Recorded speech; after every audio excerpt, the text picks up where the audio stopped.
This is awesome. Oh, Clark, hey. Good to see you among the living, man. Check it out. It's the latest talent mix. Thanks, Pete. Good to see you all among the living. Hello, everybody, and welcome to the Talon Mix. It is a Smallville recap podcast that, scared to see you there. I was trying something. I don't think it worked out. I'm Brian. I'm Zach. Hi. Yeah. You should just come in by yourself. I should go, I'm Brian, and then you should be like, I'm Zach, and then we should go from there. It's always felt awkward. The introduction's always felt awkward to me. I'm just noting this now on while we're recording. I'm making decisions now. Let's try it out. Let's take it from the beginning. I'm leaving all this in. I'm dead serious. We're doing this now. Yeah, no, I got Glad to see you all among the living. Hello, everybody, and welcome to the Talon Mix. It's a Smallville recap podcast. Hello, I'm Brian. I am Zach. We'll work on it. I think it's going to work out. See, I miss the part where you go, here with my buddy Zach. Zach, how you doing? Or whatever, I need that. Yeah, I need that all right. part. Maybe I'll bring that back. All right. That said, I'm gonna put a comment up here, or I'm gonna put a window if you're listening to this on Spotify, or feel free to just let us know on our Discord. How should we start this show that we've been doing? I think over 95 episodes of. Oh, hey, we're so how close do you to think that we should 100. start it? We've done 95 of these. How should we open them? It's a good time to start asking these questions. I think so. I think it's great that we build this plane while we fly. Are we at the point yet that we can do a clip show of our episodes? We certainly have plenty. We could bank a couple best ofs. Yeah, best of the giant photo of Clark is like a whole episode. I think yes. And then eventually someday we will have multiple best of Wheat Boy content episodes. Best of Wheat Boy Part 1. Wheat Boy doesn't need silver kryptonite to become a paranoid mess. He just is anyway. They're coming for my wheat. They're trying to eat me with milk. They want to make me bread.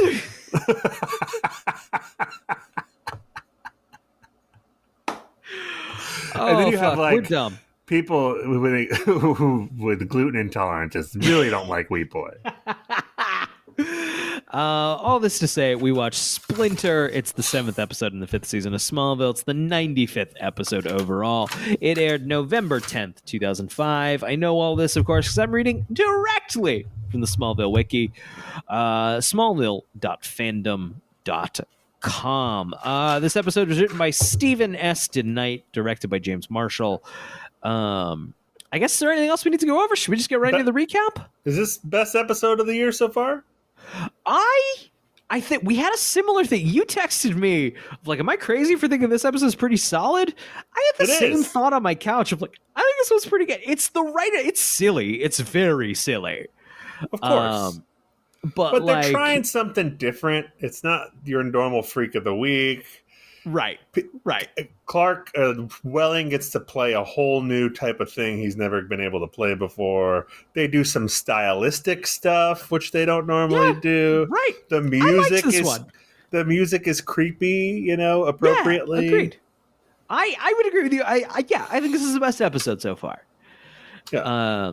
So we have a thing in the wiki here. When a hallucination is taking place, the wiki writes it in green text. Should I acknowledge that or just power through?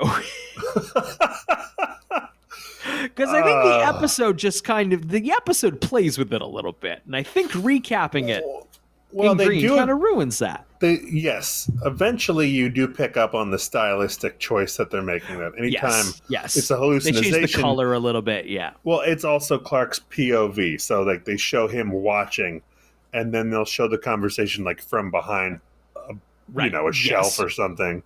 Yes. So it's clearly that it's from his point of view. Right. Tell you what, I'm just gonna see how we feel on that one. Yeah. I'm gonna vibe that one out. But Lana is studying astronomy and meteors in her dorm room when Clark comes to visit. I will say the wiki doesn't get this specific. She seems to be specifically studying the meteors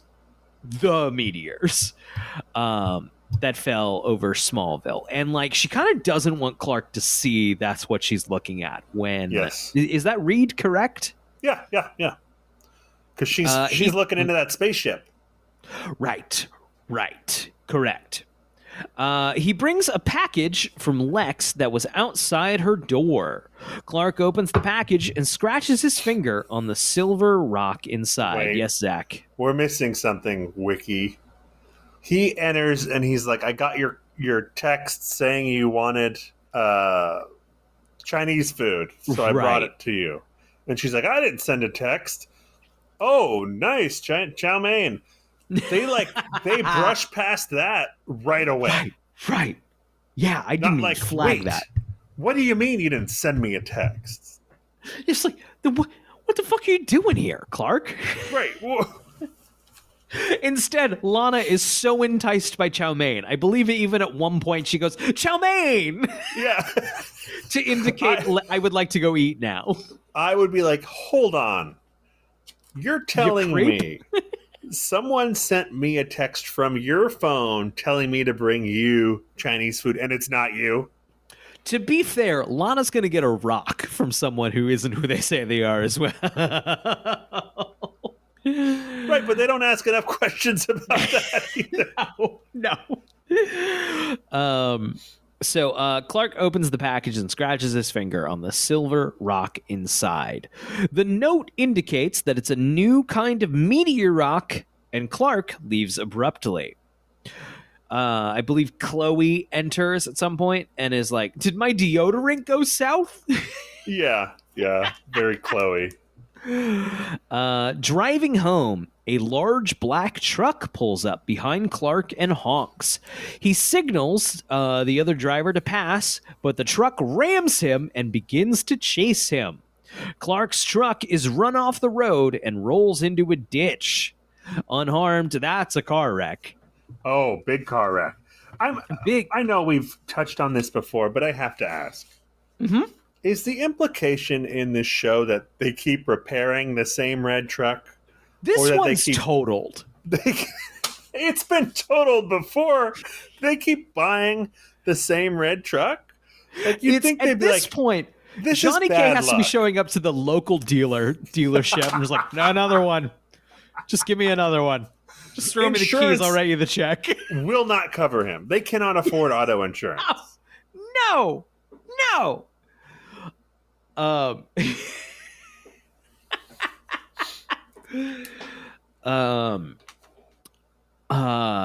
So Clark exits the total truck, but the black one has disappeared. He then receives a phone call. When he answers, a garbled voice says, I know who you are. Now, before we even get into that, we have a complication with this scene. So, on the radio, there is a song playing. It begins diegetically, playing over the radio. However, it eventually, changes over into a broader sound mix that it becomes a non-diegetic needle drop. Right. This song is called Superman by a band called Stereophonics. Now, Stereophonics is just based on this song, I haven't heard anything else from them, but based on this song, sounds like kind of a Muse knockoff. It's very Muse. The song, titled Superman, that begins diegetically in this episode, contains a lyric in the chorus that goes, Superman on an aeroplane sitting next to Lois Lane. What the fuck? Okay. No, time paradox. You cannot untangle this, Zach. I absolutely can. I'm going to do it right now. All right. The part that is diegetic when he's in the car does not feature that line. That line does not get sung until he's out in the street and it's on the soundtrack. That's fair. in the world of Smallville, that song does not contain that lyric, and it's not called and has Superman. a different title. So when the radio Yes. DJ comes up and is like, that was blah, blah, blah. Or maybe it's called Superman, but the line is about Nietzsche. Of course. That could be. That could be. Or answer number 2. Clark is under the influence of silver kryptonite, makes him hallucinate things. Maybe he hallucinated a song about himself, in which he's called something he won't be called for many years. Maybe. And Lois Lane. Maybe. Now, here's the thing. Now, here's my question. Clark has been circling the title of Superman for a while in his head. He just doesn't want to say it out loud. Right, because it's, I don't know, stupid. Do you think the writers of the television show thought about it? I don't think the writers picked the song, do you? I don't know. It's certainly production flagged every song called Superman, right? Like, Yeah. I mean, they were going to fit it in somewhere. Right. Jonathan is reading the paper about Lex's senatorial run. He muses that he could possibly run in Jack Jennings' place, but Martha doesn't like the idea. Sorry, I got to go back to the temporal destruction of the Smallville canon. You know what my favorite one is? I don't know if I've talked about this on the show. My favorite one of these where like, this don't make no fucking sense. You can't fucking make this work. On Family Matters. Oh, no. John Stamos guest stars as John Stamos, star of Full House. Sure. But on Full House, Steve Urkel plays Jaleel White appears as Steve Urkel. Oh, no. What do you even do with that? Almost like it doesn't matter. Alternate timelines. I had a similar thing when I was, as we've talked about before, I was a big fan of the Scream movies growing up.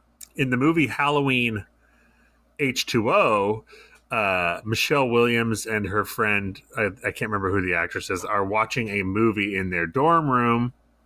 That movie is Scream 2. And it always bothered me back then because I'm like, in the Scream movies, specifically Scream 1, they talk a lot about Halloween and Jamie Lee Curtis. So what does that mean in the world of Halloween? Does Scream 1 not have any references to Halloween in the world of Halloween? That is wow, a fantastic point. And I like that. I was wondering that as a middle schooler, but of course the people making the movie were like, this is a fun nod to right. This won't bother anyone in the world. Anyone. The other one that I like is 30 Rock. Of course, in the television show 30 Rock, the show TGS is a stand-in for Saturday Night Live. Saturday Night Live does not exist. TGS is there. Aaron Sorkin guest stars on the show, or appears on the show at one point, and references his show Studio 60 on the Sunset Strip, which is kind of 30 Rock, but as a drama, with its own version of a fake SNL. So in the world of 30 Rock, is Aaron Sorkin's Studio 60 on the Sunset Strip based on TGS? Yes. Done. Except here's the problem. Yeah. In Studio 60, I'm quite confident that SNL exists. In the show of Studio 60, I think they are second to SNL. Man, there's no coming back from that. It's over. It's over, Brian. So ultimately, I mean, that ultimately fixes it, right? Of like Studio 60 is Mad TV. Yes. All right, back to Smallville, I suppose. Okay, Martha doesn't like the idea of Jonathan running for state senate, or maybe just Senate. It just says Lex's senatorial run. Martha feels that it would be detrimental to Jonathan's health, and it might put their family in the spotlight, risking Clark's secret. No, the best is your health. He's like, I feel fine. I'm definitely not going to have a heart attack and die in a few episodes. Nope, that's not going to happen. Everything is great with my heart. Clark arrives home and tells his parents what happened to the truck. No. He says he got chased by a black truck, but he does not mention he fucking exploded the truck again. No, yeah, he But says... here's the question, Zach. Did he? Did he actually destroy the truck? Yeah, or was it a paranoid delusion? Because he does not mention the truck being destroyed. Because Jonathan might want to know that. Oh, also the truck is... God fucking damn it, Clark! Again? We really should have kept track of how many times that specific truck gets destroyed. Next time around. That truck is like Kenny from South Park. It dies at the end of each episode. Because sure enough, that truck is going to show up. However, that truck has been destroyed diegetically and shown up again. Right. That's a great question. I was wondering, was that Professor Fine in the big black truck? Or...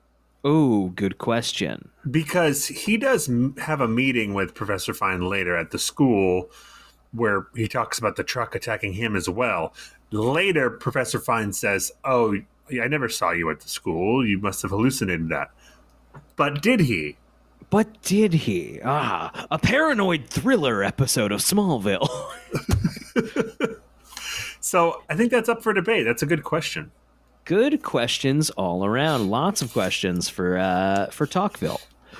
Clark arrives home and tells his parents what happened to the truck. Brian, I just want to say, those guys know less than us about the show. Seriously. Obviously, they know a lot more about how it was made, but in terms of these questions, of story questions, they know less than us. We have seen these episodes more times than them. Absolutely. I wouldn't be surprised with Talkville if this wasn't the first time they're seeing most of these. Well, Rosenbaum said it is the first time he's watching the episodes. Yeah, I mean, because like when you're there, I don't think you probably watch an occasional premiere, like yeah. But like you're there, you get it.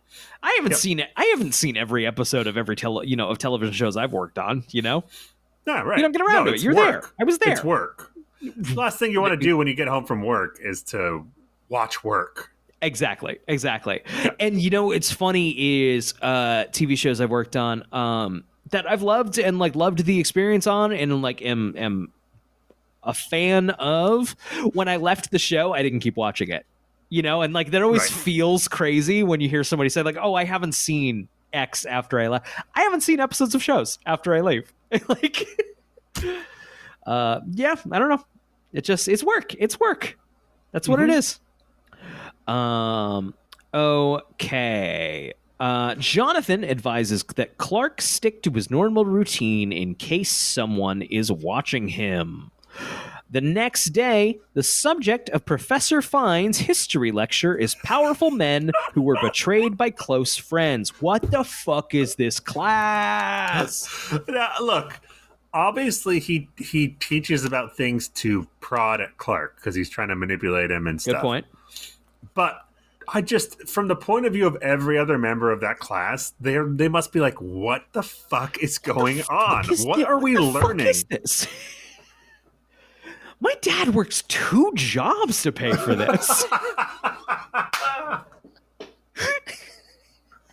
Like nowadays in real life, he's fired within 2 classes of like 2 classes, this guy's easy. Totally off the rails.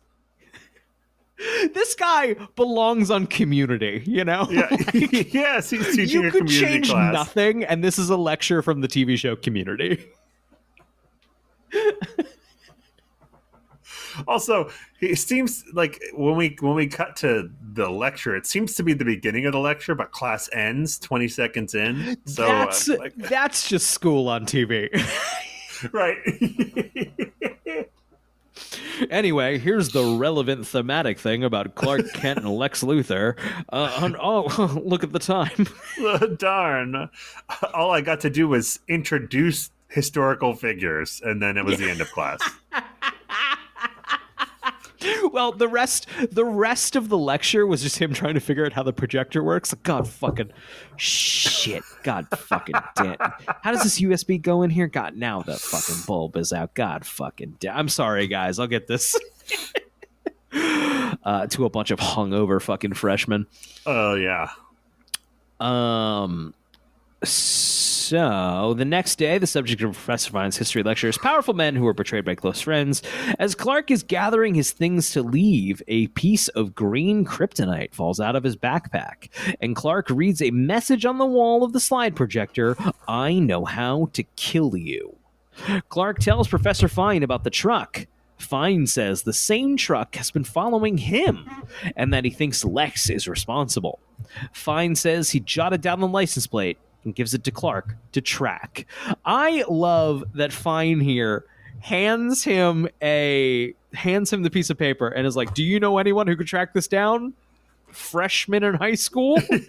I just so happen to know someone. What do you know? Wait, does that piece of paper prove that he did have the conversation with Fine? No, because in theory, Clark could just be in a corner like... Right. Yeah. Wait, but she looks it up. Does she get any results from it? She does not, I believe. I believe she's like, this car doesn't exist, if I remember correctly. Okay. I believe that's what happens. Okay. All right. Clark takes the plate number to the Daily Planet and asks Chloe to track it.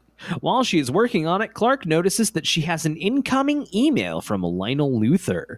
It says there are no secrets. And just as Chloe reports that the truck does not exist, Clark gets upset with Chloe and accuses her of telling Lionel his secret.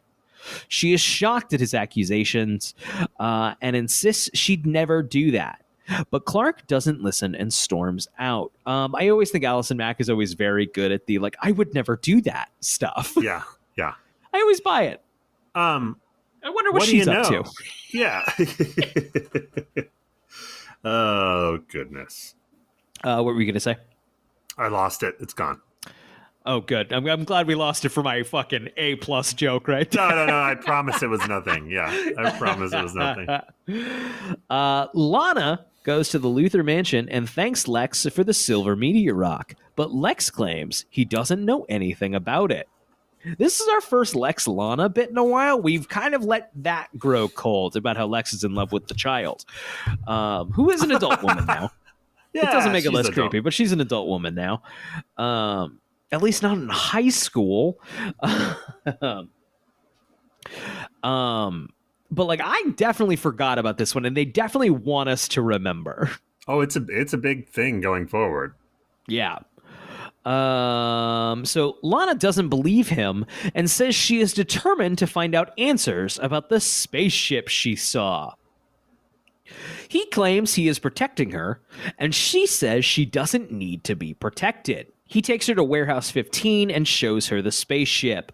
I think both Kristen Crook and Michael Rosenbaum are doing about as well as they can here, considering the script is silly.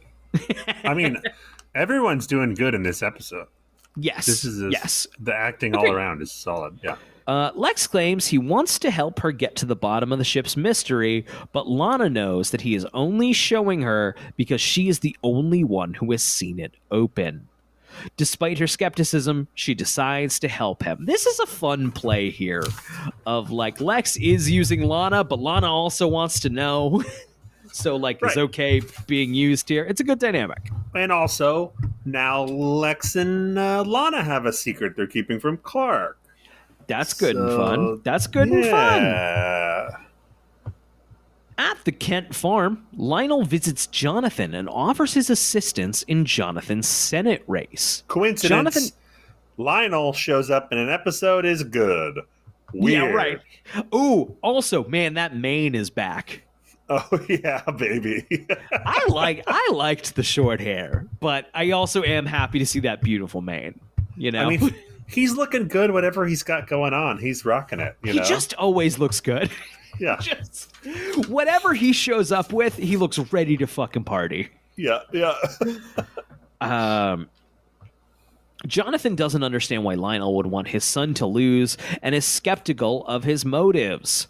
Lionel says that Lex's thirst for power is insatiable and it would be dangerous for him to for him to win his first foray into what we believe to be local politics.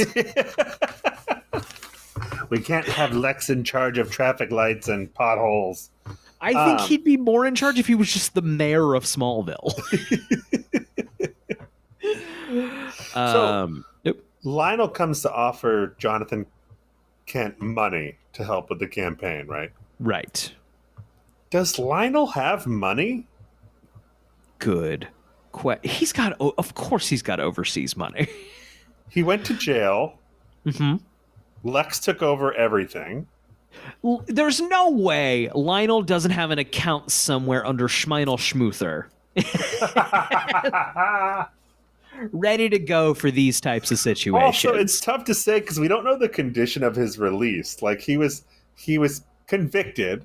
Like, right. did it get overturned? If it gets overturned, doesn't he get all his shit back? I don't know, like how that works. Right. I mean, he would never have Smallville lost his shit.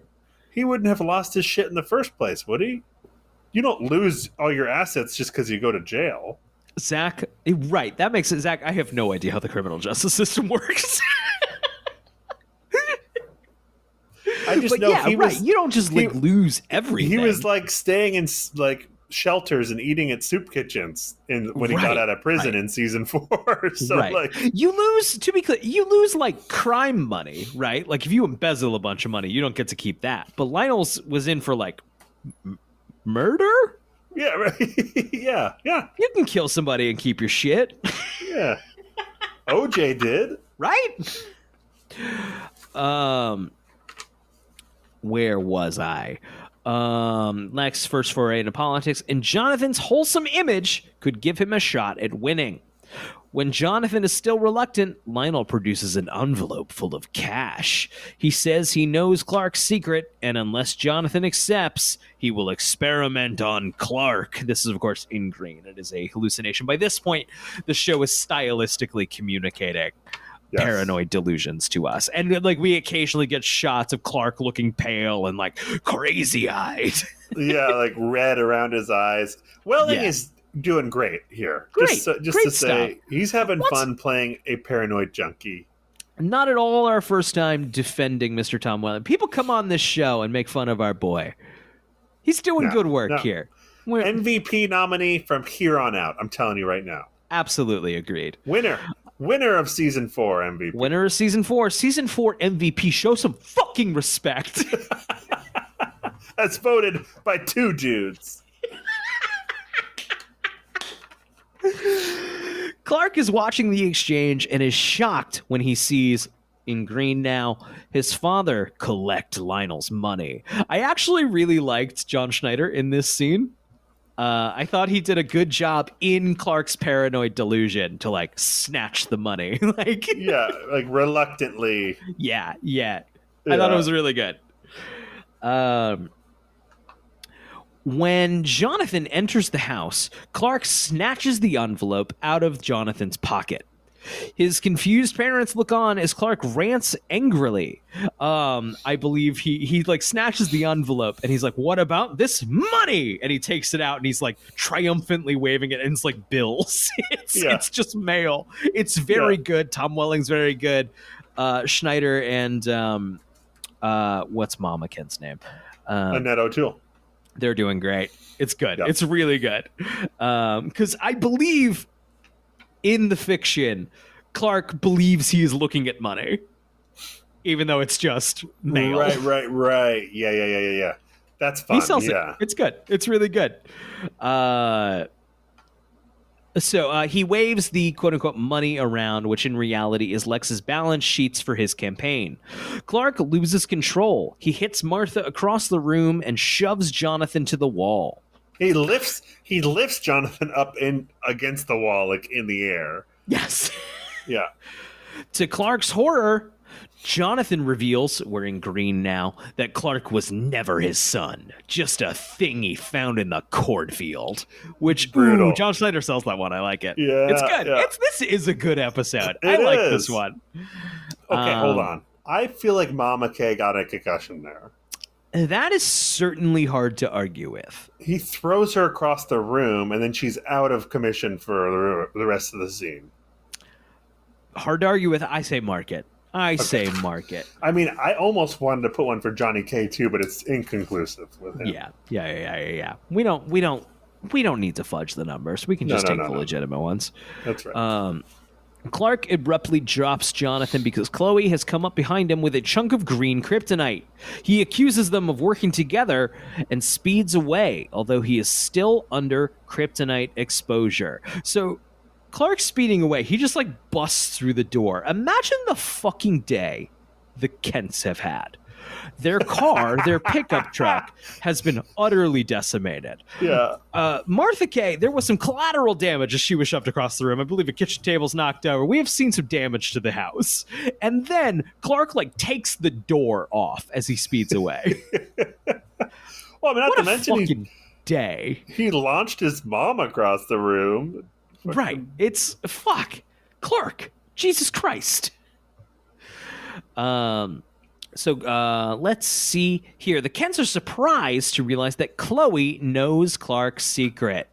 It's funny. I didn't realize they didn't know. I had forgotten. Yeah, I didn't realize that either. So it was news when Mama K and Papa K are like, wait, what the fuck? How do you fucking know?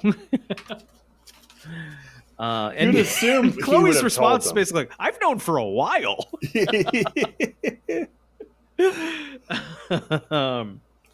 So Chloe tells him about how Clark accused her of betrayal, and Martha suggests that his behavior must be due to red kryptonite. Chloe realizes that Lana had a silver meteor rock in her dorm room, but none of them have heard of silver kryptonite. I don't know if silver kryptonite is a thing in the comics. I assume the wiki will tell us later if it is. Well, the implication at the end of the episode seemed to be that it wasn't actually a silver kryptonite meteor rock. Sure. It was. That's true. Professor Fine messed with the regular rock and made it good poisonous. Point. I don't think that read to me as what was going on. Okay. But you are correct. Now, in retrospect, I'm like, yeah, that's exactly what that was. In my head, I'm just like, he absorbed the kryptonite? I don't know. But you're correct. Lana finds Clark in her dorm room, and he embraces her. Then tells her they have to go north. Lana is hesitant and confused, and Clark realizes that Chloe is on her way. Telling Lana not to trust Chloe, he leaves. That's a really fun moment played by Welling where he's frantically talking to Lana and he stops. He's like, Chloe's about to walk in. He hears it. It's so great. It's good, man. When Chloe arrives, Lana is unsure of who to trust due to Clark's warning. I think Crook does a fun job here of he told me not to trust you. Right, yeah. She snaps out of it pretty fast because her boyfriend's being fucking crazy. Right, yeah. Good thing, yeah. She picks up on the subtle weirdness. Right. If she didn't, that would have done Lana real dirty. Yeah. She's been done more dirty than that, though. That's on this true. Show. That's true. When Chloe arrives, Lana's unsure of who to trust due to Clark's warning. Realizing that Clark is acting strange and erratic, she decides to believe Chloe and reveals that she has the silver meteor rock hidden away. Chloe leaves to find Clark, instructing Lana to wait for him and keep him calm if he comes back. Clark goes to Professor Fine and asks him about the black truck again. Fine is confused and claims that Clark hasn't been to class in over a week. Clark tries to remind him about their earlier conversation, but Fine doesn't know what he's talking about. Clark is highly agitated, and Fine explains that he has to go to a meeting, but asks Clark to wait for him in his office. Clark steps out through the door of his office and hallucinates that the room is full of random imagery, including his spaceship, a cradle, and a child running through the shadows. Lex's voice announces that Clark is an invading alien and that he's going to kill Clark. The room starts to fill with green gas, and Clark stumbles out. I love Clark's perception of exactly how exposing him would go, and it's just Lex going, "He's an alien!" So, is the implication that Fine is controlling these hallucinations? That is not the impression that I got. I could be wrong, though. I didn't think of that until just now, but if the end of the episode is him absorbing that stuff back into, like he created this little splinter that's going to go in his body, he could be controlling the hallucination. That's certainly interesting. That's certainly interesting. I am unsure. That's not the vibe I got, but that doesn't mean I'm correct. Yeah. Lana angrily confronts Lex, but he insists again that he has no idea who sent her that rock. She tells him that it has infected Clark. He insists they're partners and that he'll take the rock. I would never let anyone into my house because they just come in demanding things. Yeah, they just come in yelling at me and accusing me of things that only like 50% of the time did I actually do. Clark used to just come in and like, Xbox! Yeah, pool, let's play some pool. No, now it's just, oh yeah, I'm fucking mad at you. Yeah, I'm better than you. Okay, he insists that they're partners and that he'll take the rock to Luthor Corp to find a cure. Clark is watching their conversation through a window, and from Clark's perspective, Lana kisses Lex, hugs him, and then looks Clark straight in the eyes and smiles. Cook. And Clark gets turned on. And then this show goes in a weird direction we haven't seen before. He sets the Luthor Mansion on fire with his heat vision.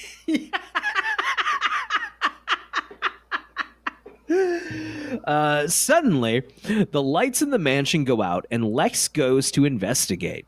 He finds one of his security guards unconscious and collects his gun. Clark comes up concussion. Yes, definitely. Clark comes up behind him, accusing him of trying to steal Lana from him. Lex tries to calm him down, but Clark grabs Lex's wrist and squeezes until he yells in pain and drops the gun. Oh, the best is he goes, Clark, we need to get you to the lab.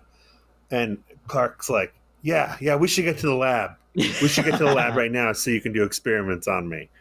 It's just a great line delivery by Tom Welling. So good. He then pushes Lex across the room. Lana hears the commotion and hides. Clark uses his super hearing and X-ray vision to find her in the basement, slurring that they were meant to be together. Lex concussion. Oh, yes, definitely. Good catch. Right. I like the scene there real fast that Lana's hiding, and that's nothing for Clark. Like, I know where you are. Yeah, exactly. I can see through shit, lady. Yeah. I think we should check on the Johnny Knoxville count of concussions. Oh, fuck. Yeah, it's time. Do you have written down how many concussions that is? I know. We need to look it up because we're at... Yeah, I'm going to look it up right now. We're at 15 Lex concussions overall in the series. Okay. So we have over a dozen is what Johnny Knoxville has said. I thought we had the exact number. I thought it was at 17. I thought we did too. 17 sounds correct.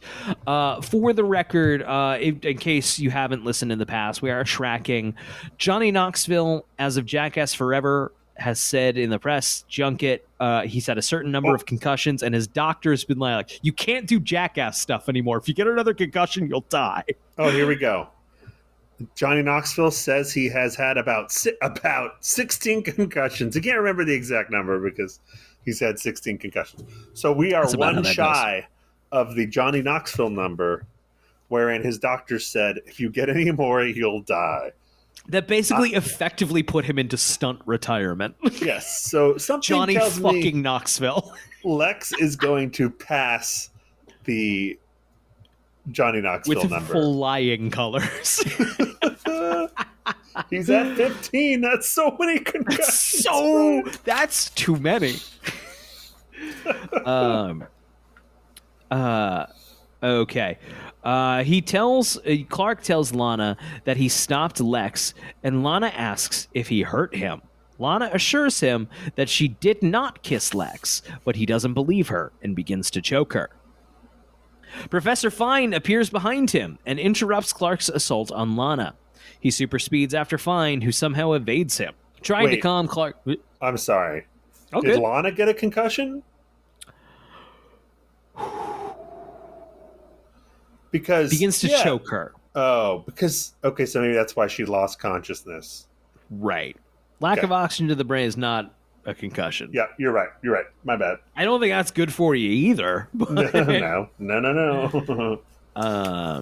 Okay, Clark super speeds after Fine, who somehow evades him. Trying to calm Clark down, he states it would destroy Clark to know that he'd harmed Lana. Fine uses a blast of heat vision boner to knock Clark down. Just a robot boner. Just a professor robot and his student battling with boners. It's a scene in Spaceballs where the lightsabers are their dicks. That's exactly what's happening. He overpowers him, announces that he too is a Kryptonian, and uses a device to extract the splinter of Silver K from Clark's neck. Fine calls him Kal-El and super speeds away as Lex arrives to find Lana unconscious in Clark's arms. What have you done? What have you done? Clark visits a recovering Lana in the hospital. Chloe is there too, but she excuses herself when Clark arrives to apologize. Lana tells Clark how Chloe explained to her that the meteor rock was responsible and gave him temporary powers. Lana's really cool about the temporary powers. Almost like she might be really cool with the actual powers you have all the time. Right. Yeah. Hey, Clark. Clark, now would be a good opportunity to be like, oh, I still got him. Shh. You just have so many chances. So many openings. You could literally just now, just take the on-ramp to like, yeah, I got these powers. Whoa, crazy. Yeah, they stuck with me. Well, I don't know what to do. Crazy. Let's not tell anybody about them, though. Let's not go to... Clark is extremely guilt-ridden, but Lana accepts his apology. She assures him that there could never be anything between her and Lex. Chloe is waiting outside. Clark thanks her for covering up for him when he starts to speculate that if he killed Lana. Chloe tries to reassure him that it wasn't his fault. Yeah, that's pretty intense, though. That's pretty intense, though. A dog attacks somebody. It's not like the dog's fault, but that's pretty intense, though. That's pretty intense, though. Yeah, the person who's going to pay is the dog. Yeah, right. The scene ends with Chloe saying, I would never reveal your secret. I would die first. And they linger on it. And I'm wondering, did they maybe reveal in the press that someone was going to die in the season? Like, and then they're dropping hints about it? Because that just do they seemed to be even like, have to drop it to the press? Because there was something diegetically in the show where it's like, I'm going to kill somebody. Jor-El was right. like, I'm going to fucking take somebody out. You're right. I didn't even think about that. So that's it. So this is, they're trying to make you worry about multiple people. It's the Arrested Development. Someone will die. Yes. And so Chloe's like, I would die before I'd do it. You know. Oh, yes. No. Is this going to come back? 1,000,000%. A million. It's of course Johnny K. That just happens in Superman stuff. Grow up. Watch the movie. Grow up, you children. Clark asks Chloe about the rock, but she says it disappeared from Lex's manor in the confusion. Chloe also clarifies that she really has been emailing Lionel, but only to get inside information on Lex's Senate campaign. She reiterates that she would die before she told anyone Clark's secret, and Clark gives her a hug. Lex is recovering at home, his wrist bandaged. Lionel This tells scene. him that he This might scene. not want to let the story get out, that a jealous young man beat him up. Lionel advises that all Lex's efforts to change his image won't help with those who know him, and Lana Lang will never love him. Okay. 2 weeks ago on this show, you told the story of Ninja Turtles and the guy who ignored you. Yes. The way you described what that guy did to you is how I feel about what Lionel does to Lex in this scene. He absolutely bodies him as you described it. Destroyed. He just comes in for he has no reason to do this. I don't understand. He just comes in and basically says, you're trying to be a senator because you want people to like you. No one is ever going to like you because you're terrible inside your soul, and the person you love is never going to love you back because she knows that. I wonder how Lex got so fucked up. Yeah, son. That's why Lana Lang will never love you, son. That's how he ends the scene. It's so good. Here's a question. I don't know where this counts on the scale. This is a genuine question. Lionel says something about, like, even if you were president of the United States, blah, blah, Right. blah, blah, blah, blah, blah. In, like, DC Comics continuity at the time, Lex Luthor, like, was president. I don't know if that counts as a Nietzsche line. It's a Nietzsche line. It's a Nietzsche All right. line. There you go. There we go. Definitely when I was watching it, like, at 17, I was like, tell you something. he is going to be the president. I'll tell you something, Brian. Spoiler alert, he becomes president in this world of this show. He does. He does. So I believe that was even, like, in season 1, they were cueing to that. Yeah. So Clark talks with his parents about what has happened. He says that he has no idea what was real and what was not. They think the infection burned itself out of him. Clark doesn't mention Fine's involvement because he thinks he imagined it. Jonathan is worried about how his joining the Senate race would invite scrutiny in their lives, but Clark objects and says they can't let fear rule their family. Clark realizes he did not imagine Professor Fine when he finds him in his loft. Fine tells him he is there to make Clark walk the path of a true Kryptonian. Fine wonders why Clark trusts humans, because they don't impress him. Clark tells him that the humans in his life are trustworthy and he will always stand by them. Fine says that Clark can come to him when he is ready to accept the truth.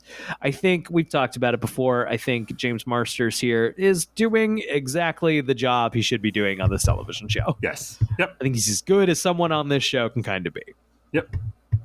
Not an inch, not an ounce better. Or worse. Or worse. Fine then goes to the black ship and absorbs the quote-unquote silver kryptonite back into his body, leaving a plain rock, revealing that it was Fine who caused the infection. But why does he need to go to the ship for that? Right. Right. He goes to the ship just to drop the rock by it? In reality, probably to remind us that they're linked visually. Right, yeah, of course. That's the real reason. Here's the thing. I kind of wish they'd played with this more and maybe even for longer. I like the idea of Clark having a Kryptonian, kind of the Jor-El role. I like Brainiac having that role. Maybe even for like a season or two before revealing, fuck like you, big I'm Brainiac. Reveal. Yeah. Ooh. I don't know if we're kind of already doing that with Lex Luthor, but... Yeah. It would have been... It's different if it's like a big reveal, because they tipped their hat or tipped their hand early on this one that this is not a good guy. Right. Just part of me thinks the Jor-El role would have been more fun served this Brainiac role. Oh, yeah. But that would be different. But I like it. Featured music this episode. Yeah. That would be great if the first few seasons, because Jor-El was like a dictator, if it turned out that was Brainiac, that would have been brilliant. Yeah. That would have been great. Yeah. What good shit.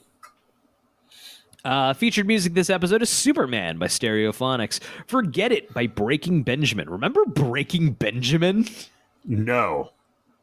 They were one of those butt rock bands, kind of like Puddle. They were like a sub Nickelback. Oh no! All right. And Homeward Angel by Moby. Was that the song that was playing at the end? That makes Must sense. be. I don't remember. I only remember the. I don't remember this Breaking Benjamin song or Homeward Angel by Moby anywhere in the episode. Let's see here. Lois Lane does not appear in this episode. It does, however, appear in the song. It is sometimes unclear which parts of Clark's illusions are and which parts are Clark's illusions and which parts are real. However, as the scene continues normally after Clark leaves, the scene where Chloe subdues him with green kryptonite should be real, which leads to the question of how he could super speed away, which is a good question. She has kryptonite near him? He usually can't use his powers when he's being kryptonited. It changes all the time.